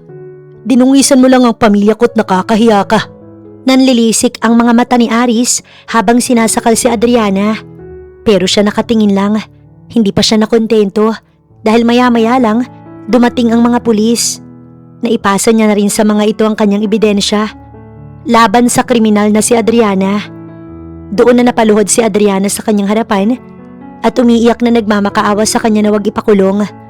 Ngunit kahit lumuha pa ito ng dugo sa kanyang harapan, wala siyang pakialam. Kasama si Oscar na pinusasa ng mga pulis, ngunit magiging testigo niya ito. Lyra, maawa ka. Huwag mong gawin sa akin to. Buntis ako. Maawa ka sa anak namin ni Aris. Sigaw ni Adriana habang dinadala ito sa patrol. Pero naging matigas siya. Parang walang narinig. Si Aris ay napaluhod sa kanyang harapan na humingi ng tawad sa kanya sa nagawa nito. Pero malakas na sampal ang ipinataw niya rito. Bagay nga kayo ni Adriana. Pareho kayong mga manloloko. Aris, pinagsisisihan kong ikaw ang pinili ko noon. Simula sa araw na to, ayaw na kitang makita. Tapos na tayo, kinamumuhian kita. Hindi niya napigilan ang kanyang mga luha at naghabulan iyon bago tumalikod kasama ang kanyang tito at tita. Sa kanyang kwarto, ibinuhos niya ang lahat ng kanyang sama ng loob kay Aris. Pero nangako siya sa kanyang sarili na huling pagkakataon na iyong iiyak siya dahil sa manlulokong yun. Dad, nabigyan ko na ng katarungan ng pagkawala mo. Alam kong matatahimik na kayo. Bulong ni Lyra. Araw iyon at dinalaw niya ang kanyang ama sa puntod. Masakit lang para sa kanya. Nawala na ang ama dahil sa babaeng inampun ng mga ito. Dahil lang sa inggit, alam niyang matutuwa ang kanyang ina kapag ibinalita niyang nakakulong na ngayon ang may kasalanan sa pagkawala ng kanyang daddy. Bago siya tumuloy sa hasyenda sa araw na yon, dadalawin niya sa hospital ang anak ni Oscar. Tumango si Kuya Ben nang marating niya ang kotse at pinagbuksan siya. Habang nasa biyahe, dama niya ang magaan na pakiramdam ngayon na wari ba nawala ang tinik sa kanyang dibdib. Hindi pa man siya lumayas sa sakit na dinulot ni Aris. At least, nalutas niya ang kaso ng ama at iyon ang mahalaga. 1 taon nang matuli na lumipas, nakabalik na ang kanyang ina sa mansyon. Walang takot, walang pangamba na baka may nag-aabang na trahedya sa kanila. Masaya siya. Sabay silang kumakain na mamasyal, nagsisimba at dinadalaw sa puntod ang kanyang ama. Wala na siyang balita pa kay Aris, lalo na kay Adriana, at wala na siyang pakailam sa dalawa. Hindi pa siya totally naka-move on.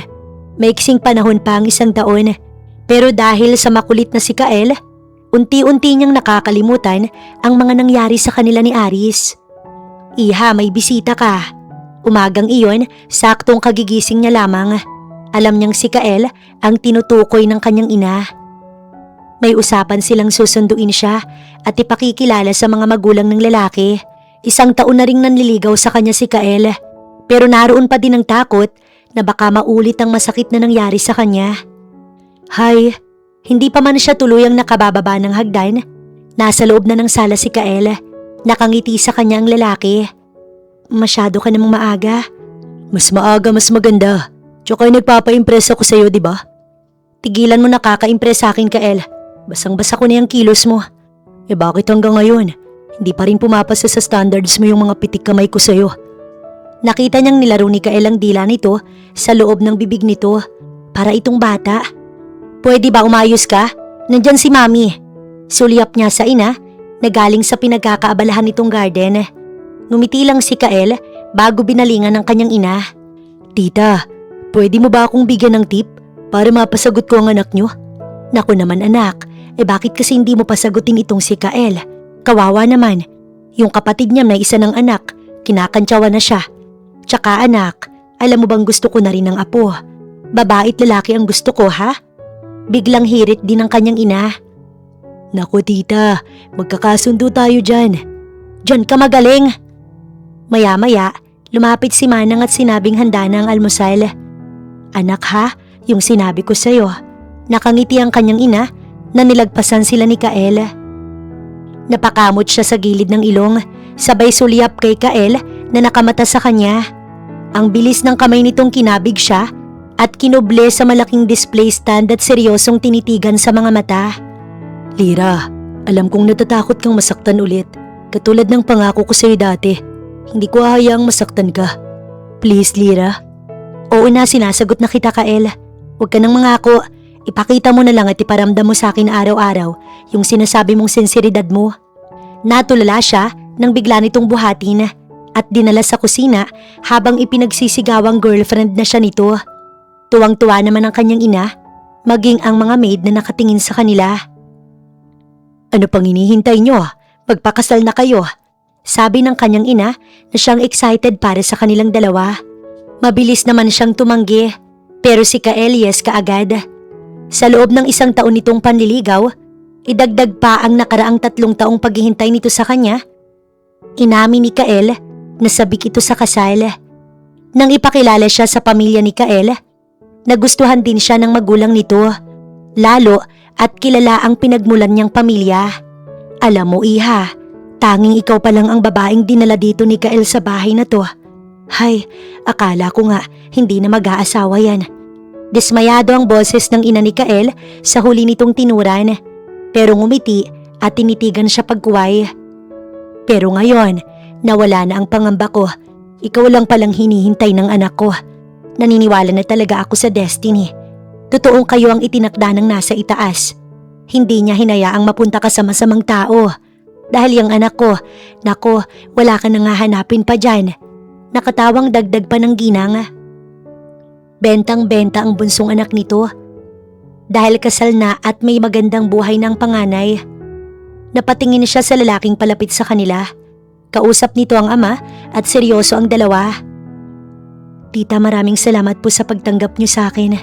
Naku, walang anuman iha. Nga pala, ipinahanda ko na sa katulong ang guest room. Dito ka na magpalipas ng gabi ha? Hinawakan nito ang kanyang kamay na nakikiusap. Halos mabulunan siya sa sariling laway. Wala siyang tiwala kay Kael. Baka pasukin siya nito at mauna ang honeymoon kaysa sa kasal. Naku tita, naghihintay po sa akin si mami. Itinaas nito ang cellphone at napamulagat siya nang makita ang kanyang ina na tinawagan nito. Ilang beses siyang napalunok nang ipagpaalam siyang matutulog sa mansyon ng mga Kastilyo. Kung sinuswerte nga naman ang kumag. Tanaw niya ang matamis nitong ngiti. Paniguradong narinig ng lalaki ang sinabi ng ina. Pasado 9:00 ng gabi, nakahiga na si Lyra sa loob ng guest room. Tila namamahay siya at hindi makatulog. Narinig niyang may kumatok sa kanyang silid pero nagkunwaring tulog si Lyra. Agad ipinikit ang kanyang mga mata. Sigurado naman siyang si Kael yun at hindi nga siya nagkamali. Kilala niya ang pabango nito. Ramdam niya ang paglundo ng kanyang kamang hinihigaan.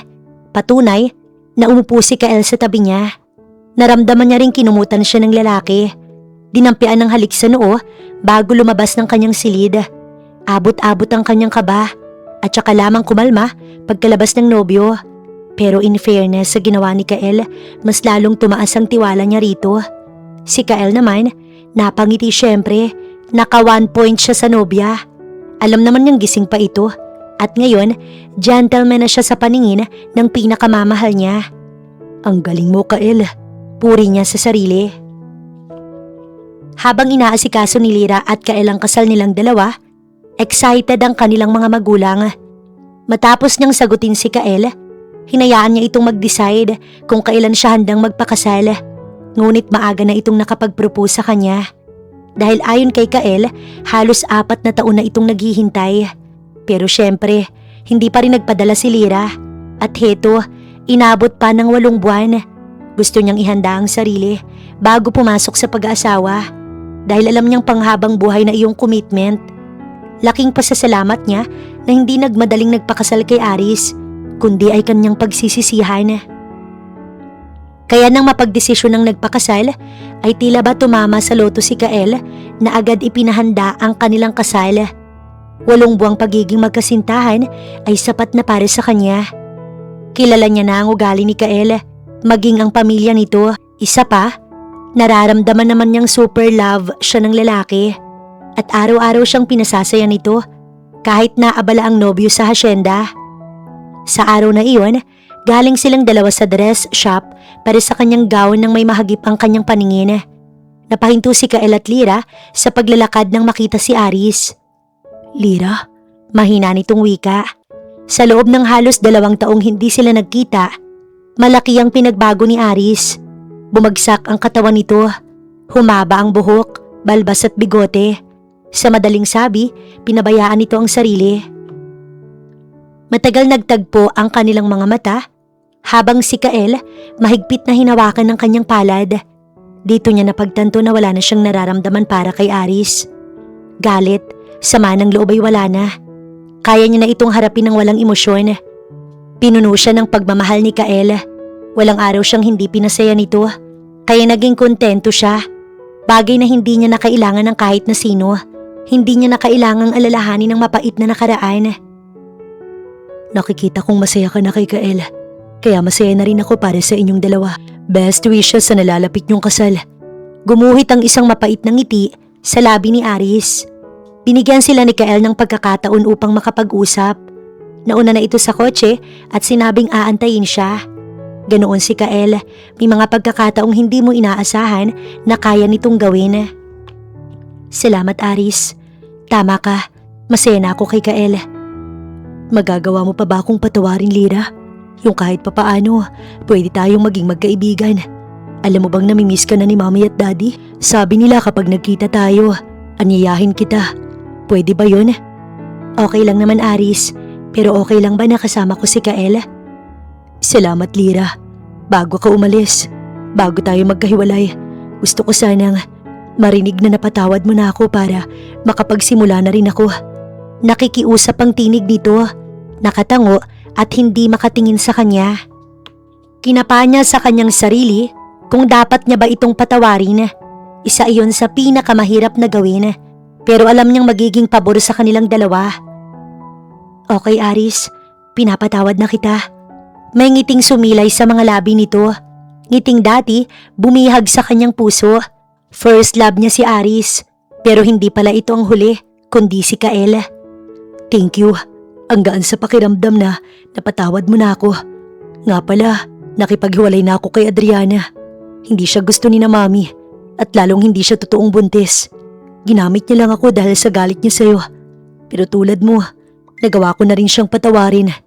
Naging magaan para kay Lira ang naging pag-uusap nila ni Aris. Naghiwalay silang okay na ang lahat sa kanila pareho. Siyempre, hangad niya rin naman ang maging masaya ito. Walang taong perpekto, lahat nagkakamali at deserve nila ng kapatawaran. Pagbalik niya ng kotse, naroon si Kael nakasandal sa kotse. Nakapamulsa, may nakakaakit ng ngiti habang papalapit siya. Tiningnan nito ang oras, nilapitan siya at inakbayan. Nakakagutom maghintay, kain tayo sa masarap na restaurant. Ayan nito sa kanya, pero bago siya hinayaang sumakay ng kotse, inangkin muna nito ang kanyang labi. Hay, nakaka-inlove talaga si Kael, pero mahina niya itong kinurot sa tagiliran. Ang daming tao, hindi ka makapaghintay makauwi sa bahay. Ano naman, kiss is an expression of love. Kinawayan pa ang mga taong napadaan na tumingin sa kanila. Lihim na lang siyang natatawa. May nalalaman pa itong expression of love. Bago nga sila tumuloy sa kanyang opisina, kumain muna sila sa restaurant. Bukas, souvenir at invitation card naman ang kanilang lalakarin. Tutal, tapos na ang kanyang gown at i-deliver na lang iyon bago ang kanilang kasal. Kahit papaano, dinalaw niya sa kulungan si Adriana. Hindi naman siya ganoon kasama. Oo, nagalit siya ng sobra sa babae dahil sa ginawa nito sa kanyang mga magulang. Katunayan, kasama niya ang kanyang ina sa araw na iyon dahil gusto rin itong makita si Adriana. Naging bahagi din naman ito ng pamilyang Sandivar. Kung sana, inayos ni Adriana ang buhay, hindi sana ito nakakulong ngayon. Pagkakita sa kanila ng kanyang ina, napaluha si Adriana at napaluhod sa harapan ng kanyang ina. Mami, patawarin mo po ako sa mga nagawa kong kasalanan sa iyo. Patawad. Mabilis itong itinayo ng kanyang inang umiiyak din. Dama niyang nasasaktan ng kanyang ina sa nangyari kay Adriana. Pero ito ang pumili sa naging kapalaran nito. Mas pinili ng babae ang maling landas. Kung sana mas nanaig ang pagmamahal nito't hindi ang inggit. Sa totoo lang, wala itong dapat ikainggit sa kanya. Dahil pareho silang anak ituring ng kanyang mga magulang. Masakit lang sa kanya na kailangang mawala ng kanyang ama, kaya napakahirap para kay Lira na magpatawad. Matapos itayo ng kanyang ina si Adriana, niyakap ito ng kanyang ina. Sinabing pinapatawad na. Magpakabait sa kulungan upang mapadali ang paglaya. Kung magbabago ito, willing pa rin naman itong tanggapin ng kanyang ina. Ganoon kabait ang kanyang mami. Itinuring kasi nitong anak si Adriana. Sa Maynila ginanap ang kasal ni Kael at Lira. Ngunit sa hasyenda sila nag-honeymoon. Sa mga sandaling yun, maganda ang sikat ng araw. Nakasakay sila pareho sa kabayo habang namamasyal sa hasyenda. Yakap siya ni Kael sa likuran at makikitang nagtatawanan ng dalawa. Isang linggo pa lang ang nakalilipas, mula nang ikasal ang mga ito, punong-puno ng sweetness ang dalawa. Napakagaan ng pakiramdam ni Lira sa tuwing magigising na si Kael ang kanyang nasusumpungan. Naalala niya noong elementary pa lang sila ni Kael. Napakabuli nito sa kanya at asar na asar naman siya sa lalaki. Never niyang inisip, naliligawan siya nito pagdating ng araw. Bukod sa pilyo ay arugante, so paano niya nagustuhan at minahal ang lalaking to? Maganda ba ang view? Narinig niyang tumikhim ang asawa nang makitang matagal niya itong tinititigan. Kasalukuyan na silang naglalakad sa malawak na lupain ng mga kastilyo. Huwag kang mayabang, Kael. Iniisip ko lang kung paano ko nagustuhan at minahal yung batang bully noon. Ang lakas ng tawa nito sabay yakap sa kanya. Love naman, 9 years old pa lang ako noon. Anong alam kong mai-in-love ako sa'yo? Sorry na, bumawi naman ako. Matapos siyang yakapin, hinalik-halikan pa siya nito. Natatawa na lang siya. Hindi naman ako galit sa'yo, Kael. Mahal kita. It's part of our childhood.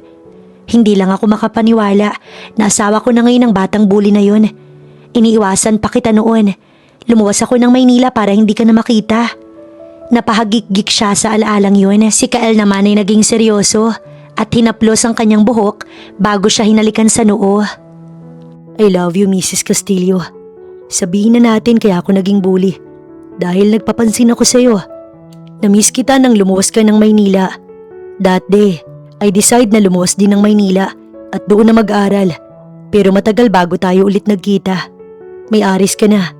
It hurts me a lot pero ngayon, akin ka na forever. Worth it ang paghihintay ko. Masuyong sabi nito bago siya kinabig at siniil ng masuyong halik sa labi. Puno ng pagmamahal hanggang sa naging malalim ang halik nito. At hindi niya na namalayang hinayaan niyang ihiga ni Kael sa tuyong damo habang mas lalo siyang sinisiksik nito sa katawan. Saksi ang kabayo kung paano ipinadama ni Kael sa kanya ang init ng pagmamahal nito. 1 year ang lumipas after ng kasal nila, nagsilang siya ng baby boy and baby girl, katulad ng hiling ng kanyang ina. Dahil dito, hindi matatawaran ang sayang na ibigay nila ni Kael, hindi lang sa kanyang mami, kundi pati na rin sa mga magulang ni Kael.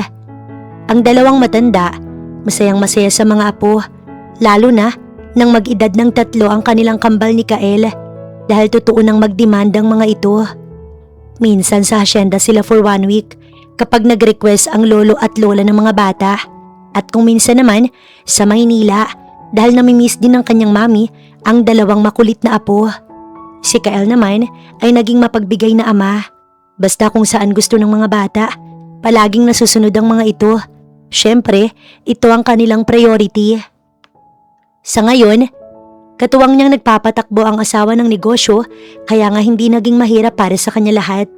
Ang kapatid naman niyang si Adriana ay nanatili pa rin sa kulungan at pinagdudusahan ng nagawa nitong mga kasalanan. Bagaman puno ng pagsisisi sa mga nagawa nito, natanggap ng babae ang kapalaran. Umaasa na balang araw, makakalaya at makakapiling ang pamilyang handa pa ring tumanggap dito.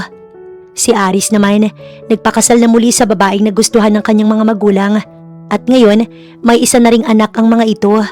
Kapag nagkikita ang pamilya nila, ay tila ba magkaibigan na lamang.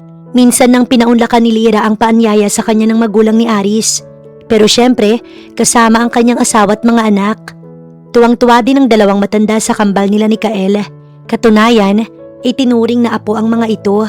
Ang anak nila at ng kanyang dating kasintahan ay naging magkaibigan. Para sa kanilang lahat, ang nakaraan nila ni Aris, bahagi na lang ng nakalipas na kung babalikan, kanila na lamang tinatawanan. Masaya silang lahat na naging maayos pa rin ang kanilang pamilya. At dito nagtatapos ang love story ni Kael at Lira.